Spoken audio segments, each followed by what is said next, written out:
Hello everybody, welcome to another edition of Stock Watch, where I run some filters and some scans, pull back a whole load of stocks, filter it down to 3 to possibly buy and 3 to possibly sell. So if you're new to the channel, thanks for tuning in, and any of those followers out there that have been with me for a while, thank you again. Don't forget to hit the like and notification bells, the subs and notification bells to follow for any further content that I'm going to produce. There's a lot of now programmed events, live streams throughout the week now, covering lots of different markets, so it'd be good to have you in on those. But for the purpose of today, it's all about stocks, and this scan that I run does cover global stocks, primarily US stocks, but also like I say, key global stocks. Apologise for the alarm there. Key global stocks that you can also trade in the US as well as their home countries. So when you're looking for the tickers, all of these will be available, like I said, in the US, but also maybe in the UK, Germany, wherever they're from, but I'll let you know from that when we get into it. So let's dive into the short list. Now, what you can see here is the makeup. I've narrowed it down to about 12 stocks, and in the top left you can see symbol distribution by stock sector. There's 7 sectors that I've covered here, from health, electronic, consumer services, producer manufacturing, finance, industrial services and retail trade, and then drill down further to 9 industries to give you an idea of what I've been scanning for, from movies and entertainment, oil fields, investment managers, discount stores. Quite a thorough spread there. Now if we go down a bit further, I just pull that down, we can actually see the list of 12. I'm not going to tell you which are my favorites at the moment to buy and sell. We'll find out very soon. But as you can see, we've got companies like Eaton, Rolls-Royce, FTAI, Technip, Jabil, Dell, Dish, Polestar, Dollar General, Walgreens, Walt Disney. You can probably guess a few of those that I think probably long or short. If we just click these guys on, we can actually see their performance. If we scroll down again, it's a year's worth of history. What's the range in performance? Well, we got C down the bottom, minus 35%, all the way up to Rolls-Royce at the top, nearly 200% gain over the last year. So an interesting dispersion of stocks there to the up and down side. But let's now get into the 6, and more specifically, let's start with the 3 bad guys, the ones you might want to go short of, buy puts on. Let's take a look now. So who have I picked for my list? Well, first one, Disney. We all know Disney, the entertainment company, but big problems still persist there, really. Change of CEO, got Bob Iger back in, streaming services being sort of redone. You've got problems in Florida, social political issues, earnings per share down heavily as well. And we can see from the stock price, the historical earnings per share, that is, over a long period of time, although it's recovered in the last few earnings seasons, but still pretty poor to what it was. You can see price wise what's going on. Weekly Heikin-Ashi chart here going back to 2018, and you can see here, I'm going to draw 2 points. We're hitting reasonable historical lows around the sort of start of COVID time. See, they had that big run up there, probably because of gains from people stuck at home, wanted to stream, that sort of thing. Let's add on some Fibonacci lines as well. Let's see where it could be heading next. So obviously this zone here, this price zone of $80 is critical for, I suppose, the bullishness of the stock, because if it fails, then in the longer term we're off down to the 45 direction. All the volume that you can see over there by this sort of range that's from May of 22. Just draw that round there like that, between 110, call it just over 110, and down to, like I said, to that 80. It tried to break up a couple of times, failed, and like I said, it's just been in that range, but it's hovering quite nicely down, at the bottom end of things, looking to break on south. And trend wise, it's a short, and indicator wise it's a short, so no reason to buy it at the moment, but watch out for that break. Now if we head into the nearer term for some price action, let's load up Disney, and I use the Renko charts for this. We've got block size of 45 cents. What's been going on in recent days? Well, again, we've had this sort of mid-August breakdown. We had the earnings early August time, had a little bit of a recovery, and then headed back down. Couldn't get past the 200 moving average. I said, broken out of my Darvas box setup. That's that green and red line there. So all the action there, short, and the signals at the bottom, also negative trend, and the indicator there, volume over, say, last few months has been in that range. We're talking 95 down to the lows that we mentioned in the very early 80s, and it's not looking too promising at the moment. Let's see with some short-term targets. Let's go wrong way.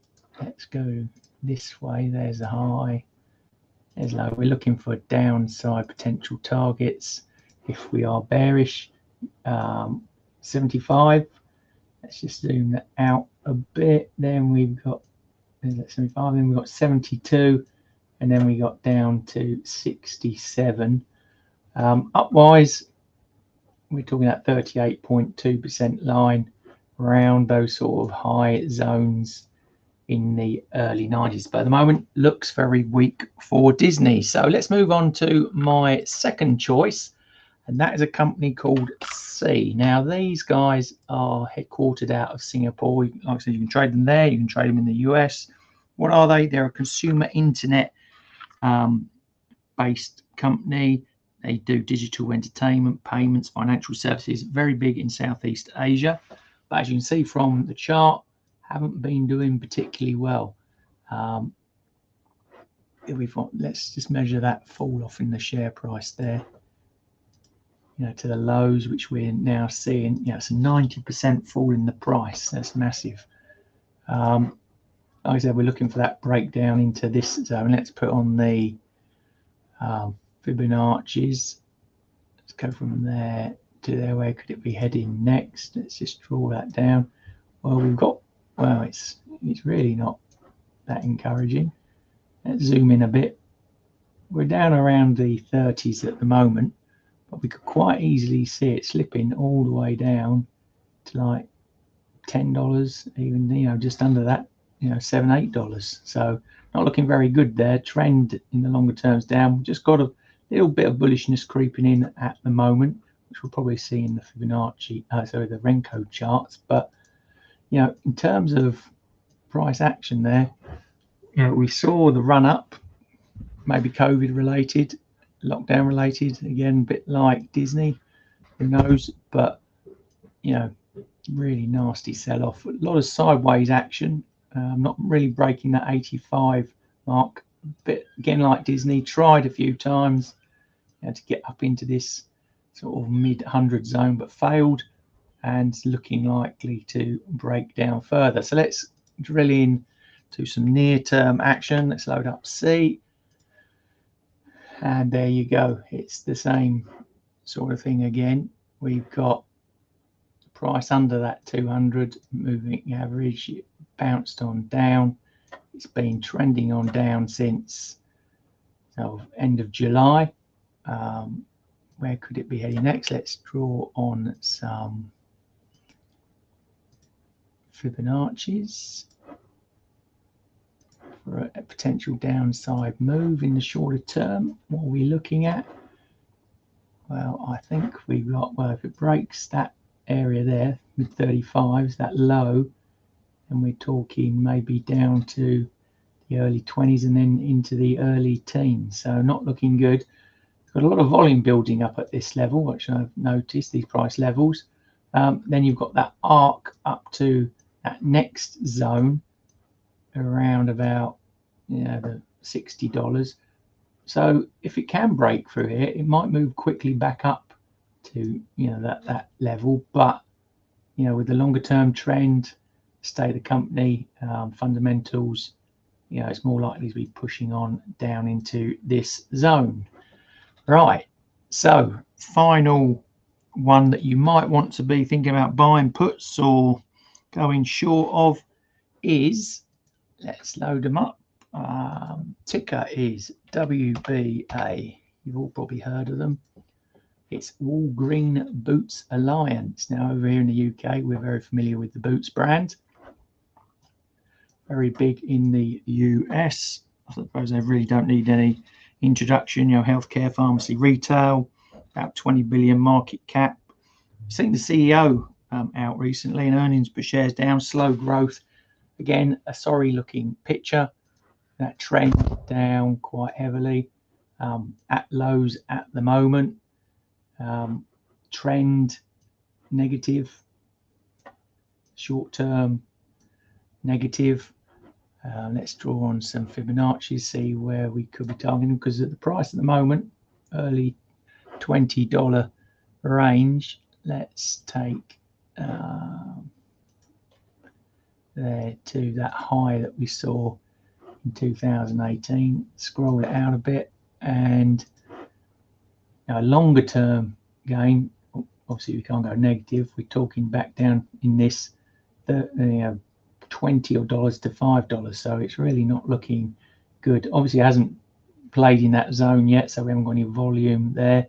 There's a bit of a gap up to this next level, around about $36, $37. Quite a chunk of volume in there in that next zone, up to about $55, and then we've got the arc back to the point of control in the longer term, which is around about $80. But fundamentals, though, sitting in there don't look, you know, that promising. So let's just have a look at the Renko chart. What have we got? It loads up. There we go. Similar sort of short-term picture to the other two. We failed on the moving average a few times there, confirming our short trade. Bounced outside of my Darvas setup just here, would have been a nice short trade. Currently trend is down, indicator down, a lot of volume in that zone, which is 35 down to mid 28s. Broke down on through, as you can see there. Tried to pick up a bit of volume around $25, $26, and then again slipped on down. Where could it be heading next? Let's put on the Fibonacci's. Let's go from that 200 moving average, flip to the low. Where's next? We're in the shorter term potential targets. We're talking about $19, late 18s, then the late 16s to 17, and after that down to about $14. So again, another stock not looking that great in the short or longer term. So let's get a bit more positive and flip the thing around and look for the bullish trades. Maybe you've got some long calls you want to buy, some other options plays. What could you do it on? Well, first up is going to be a company called FTAI Aviation. Now, who are they, you might be wondering? Well, they're an aerospace jet engines owner maintenance aircraft leasing company, quite small, about 4 billion market cap. And like I said, ticker there, FTAI. As you can see, price-wise, it's been quite nice. Had a bit of a rocky road around about COVID time. You know, just, sorry, not COVID time. Yes, it is COVID time. Yeah, just as that kicked in and then off and up and running. And then again, we had that second pullback there and a bit of consolidation around October 22, and then up, off and running again. we've seen a recent gain of about 130%. Volume isn't that heavy at the moment on the way up, so that could be a bit concerning for a quick slippery pullback back into the point of control around $17-18. But you know, it is looking pretty decent. Trends going okay, indicators bullish. Let's put on the Fibonacci's for some potential upside longer term. Let's go from that high to low there. Let's scroll out, and what have we got? Well, if it can break on up from here, we're talking 47, you know, 52, 59. That'd be a really good gain. You know, that'd be nearly a 250, 300% gain up to that top one from its recent low back in, like we said, that period in October. Now let's get into the Renko for FTAI. There it is. Lovely, nice uptrend that we can see running over the year. It hit the 200 moving average and stayed above it every time. A lot of opportunities to accumulate, you know, growth in this stock as well. You know, various times you could have built up the position. Currently, you can see the trend, you know, has been bullish since SEPT'22. Short term, looking up as well. Volume over that period. What have we got? Well, we got the point of control around about $27.50 just here. Again, like we're talking about that slippery fall, that could be where the support might end up if we do have a sell-off. And then again, it's another slippery move back down to about $17, $18. Let's just draw on some Fibonacci's. Let's take it from that 200 touch and bounce. Let's do that. Where could we be looking at in the sort of more short and medium term price action? If we can break those highs, you're probably talking 43 and, you know, 46, and then probably just that under towards the 50 mark there. So at the moment, FTAI Aviation not looking too bad. So what else have we got to get our teeth into? A company called Eaton, ticker ETN, who are Eaton. They're an Irish company, and like I said, you can trade these on the US under that ticker ETN. They're a power management company into EV stuff, electrical components, industrial components. You know, and as you can see by the chart, it's, you know, been a pretty decent growth spurt from March 20 up to the highs, 334% gains.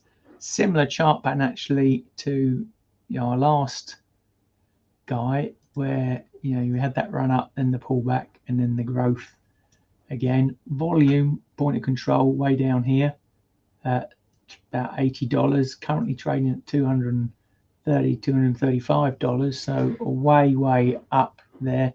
Trend wise, you know, it's all looking quite nice, and indicator wise bullish there. It's not a very volatile stock, 23% on the weekly one there, so not too much vol to talk about. Let's talk Fibonacci's now. Where could we be heading if we go off up further? Let's just pull that back, drill that down, break up, and longer term 284, 309, and just under 350. But that's a substantial move to get there. It's been trending nicely. It'd have to do something special to get on up there, so maybe the late 200s is a more realistic target for that one. Into the Renko Eaton, there we go. Again, it's the same look.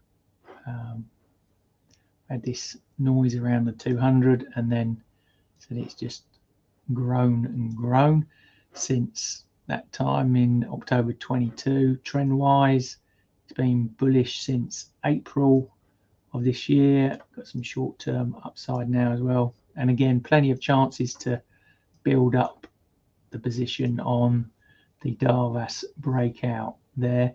We've got a point of control around about $160, so a bit of a fall down there. But if we are thinking bullish, where could we be looking for potential, let's say, medium short-term targets? I would say 250, 260. Let's just pull that back a bit further. And then you got 270 and then up to 290. And as I said, pullback wise, key Fibonacci, right, just under that 200 in there. First of all, stop though, there's another one, a 78% one at 210. So that could slow things down a bit, but they're the downsides. But, you know, we're thinking positive on Eaton, you know, 250, 260, 270. Quite possible if the bullish momentum continues. Now, finally, who have we got? It's another international company. They're called Technip FMC, ticker FTI.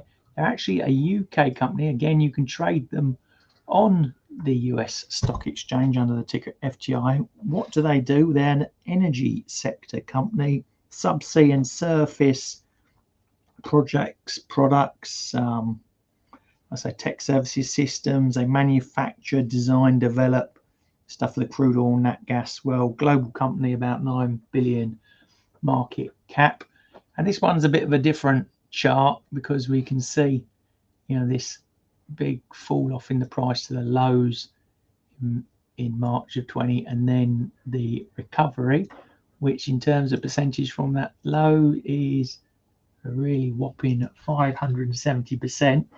And to get back to the highs from where we are now, we've still got another, you know, 40-50% gain there before it gets to, you know, recent highs. So still some good upside opportunity in there. Let's draw on the Fibonacci's. Like I said, there we go. We're right hitting that 61.8%. Just around $20 at the moment. So this to me looks like a key number. You've got a load of price action over there from 2019. We'll be looking at 25 and then 30 as the next two up levels, and which takes you back into those highs from deck 16. So let's head into the Orenco. And the same story. We've seen recent rapid growth, more so from sort of June of this year. See that nice big pickup. We've got, you know, the accumulation of those breakouts building up to make that into a nice trade. We've had the trend, like I said, all positive for the last few months, and currently indicators giving us the green thumbs up. And it is a bit of a way down from just over, you know, around about that $20 down to the point of control at $14. Looks like it likes the round numbers, this guy. Let's draw on the Fibonacci's for some upside targets. Where could we be potentially heading? If we can get through this number here, we've got 22. Around at 23 and 24.5 as potential upsides. A lot of volume in here, so a pullback could be into this zone around about $17-18. So again, there you go, another positive looking chart and company for you. And we've seen 3 we like, 3 we don't like so much. Remember, they're just ideas for you. Go away, do your due diligence, do your homework, and see what sort of strategy plays you can put around them. They're on my watch list, keeping an eye on them, plus those other ones from the wider short list of trades that I looked at, you know, both strong and weak.